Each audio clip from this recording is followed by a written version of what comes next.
So 2 weeks ago I released a video of me improvising on the ukulele, and it was not a normal improvisation in the sense that it lasted nearly 1 hour. And that's what I like to call free improvisation. It's just letting your mind float and your feelings being expressed. And many people after that asked me, like, how the hell do you do these things? Because it sounds kind of absurd. And I completely agree, and I must say that's the reason why I started this channel. To be able to explain how to practice these things and actually do it. So I had an idea. I was like, how can I just continue publishing some videos and teaching that and teaching this, and it's kind of a mess. And so I was like, why not just analyzing and reacting to my own improvisation, just showing you what I do and explaining you how I do it will probably give you kind of tools to practice on your own and just develop your own style. So that's what we're going to do in this video. What no one talks about is that improvisation is not about having a PhD in music theory and just improvising every note like a musical genius. It's all about having some kind of structure and then exploring within that structure. So I'm gonna watch my own improvisation and then take out the structure that I'm using to improvise, and we're going to study it together. So the first one happens about 20 minutes in.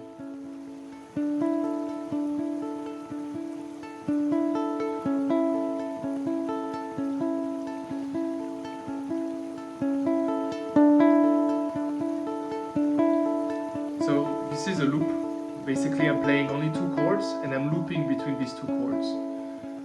The goal of playing this is not just to create music, it's also to help me focus me as a player, because it's really difficult to go on and on and on just like inventing shit. Most of the time what I'm doing is basically that. I'm just trying to enjoy simple sound and really being the most minimalistic possible. And only after I start adding a little bits here and there. So what I'm doing is basically looping between 2 chords that I chose. And to pick the 2 chords, I'm basically following a key. So I know which chord are part of which key, and I'm just picking 2 of them. And these 2 chords that I'm playing on these ones are F sharp minor and a D major. It's a broken D, in a sense. It's a D sus2, meaning that one of the notes, the middle note, the third, is lowered a little. If I can use a metaphor, it feels kind of full as a major chord, but still with a little bit of dissonance. Like something is not fully resolved, and it adds this kind of tension that I really love for improvising. It always feels like the music is flowing and never really stopping anywhere. So we have F sharp minor, D major. I call it D major, it doesn't really matter for me. In my head, I think of it as a D. It's a D sus2, but it doesn't really matter so much. For the picking on the right hand, I'm doing this most popular one that I present in all my videos, and there's a reason for it. It's because it's so nice. It's the top down, so going from the higher string to the lower one. And then the magic happens. It's just so beautiful this way.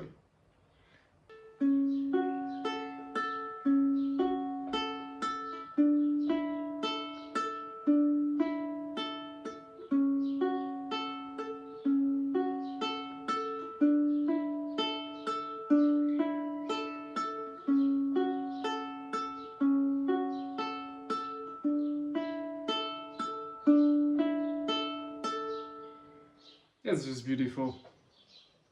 So I play these things and only then I start adding some other notes. There's many things you can do. I'm gonna publish a video at some point about how to use scale in order to build upon that.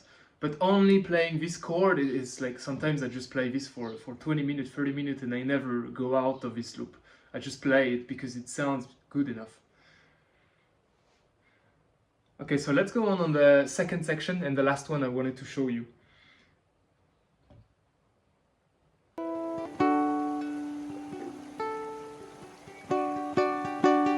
This one has a different picking. Probably sounds complex, but it's absolutely not. 2 chords.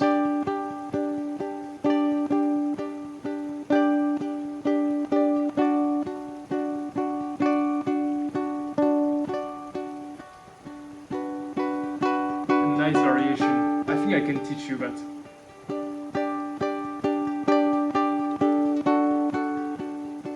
Yep. This one sounds pretty incredible, and it's very simple. Little fail at the end, all good. So, same story. I'm basically looping between 2 chords, and then I'm adding some variation on it. I think on this one I will be able to teach you a variation I'm adding at the end. But let's focus for now on the loop itself, because it's already a bit different from the previous one.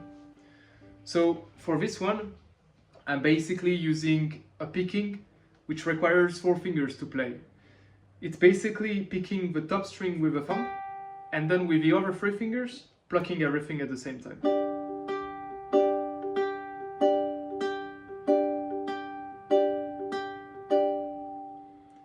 So basically the same story goes for this loop.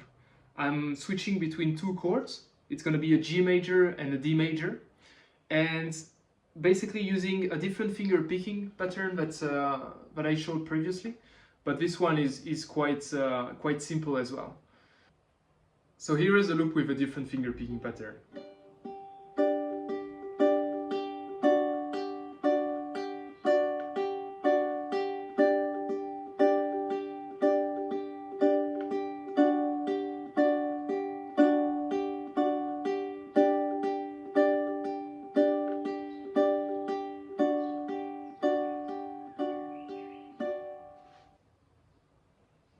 So that's the same logic, and I think you understood by now how you can just have fun with simple things. But I'm going to show you a variation I'm adding, which basically uses a structure as well. But I'm playing with the fact that I'm repeating twice each chord. So I'm doing twice on G, twice on D.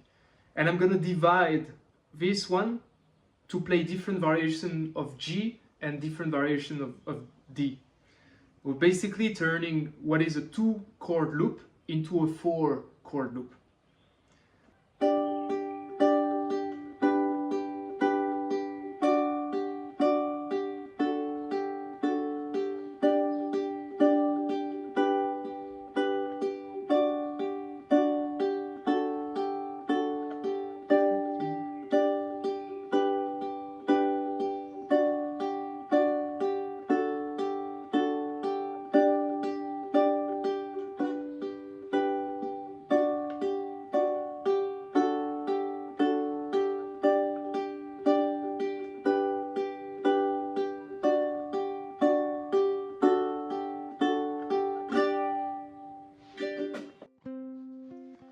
Okay, so I hope you learned something, and I'm probably going to do this more because it was a lot of fun, and I don't think I'm gonna have as much fun editing as I had recording, but who cares, it's fine.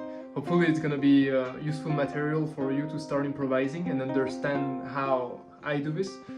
I'm gonna publish more videos, and more importantly I'm going to do many more trials to try and teach these things that are very hard to teach in some ways.